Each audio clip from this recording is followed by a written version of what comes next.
Дали коалицирањето на СДСМ со албанските партии веќе не може да се земе здраво за готово, додека од партијата на Заев се уште нема официјален став во однос на тоа што конкретно е прифатено од така наречената тиранска платформа.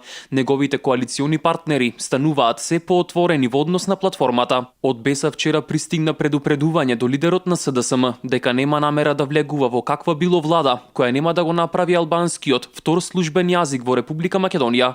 Пратеникот од редовите на движењето БЕСА, Зекирија Ибрахим, го истакна овој став на неговата партија.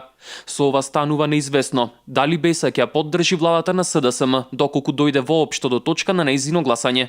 Петте пратеници на БЕСА се клучни во секаква варијанта. Без нив СДСМ, ДУИ и Алијансата за албанците ќе имаат 62 пратеници, што е за само еден мандат повеќе од потребните за избор на влада. Според неофицијални информации, БЕСА бара од Зоран Заев да излезе јавно и да каже дека ја прифаќа тиранската платформа со која албанскиот јазик целосно се изедначува со македонскиот како втор службен јазик. Сепак од СДСМ стравуваат дека доколку признаат дека ја прифатиле тиранската платформа, би можеле да го навлечат гневот на македонското гласачко тело, кое секојдневно излегува на протести на улиците во скоро сите градови ширум државата. Неодамна и Артан Груби од ДУИ изјави дека прифаќањето на платформата била единствен услов тие да му ги дадат подписите на Заев.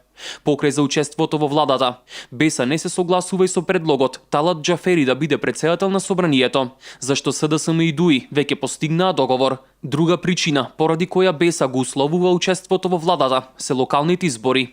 За разлика од ДУИ и СДСМ, кои ги одбегнуваат локалните избори поради слабиот рейтинг помеѓу гласачкото тело, БЕСА инсистира на одржување на изборите за градоначалници. Рейтингот на партијата на Билал Касами е во постојан пораст, па се чини дека поради тој факт ДУИ одбегнува да се одржат локални избори што поскоро, бидејќи би ги изгубиле клучните општини за албанците Чаир, Тетово и Гостивар на сметка на БЕСА, со оглед на тоа што ДУИ веќе ја нема поддршката од ВМРО ДПМН.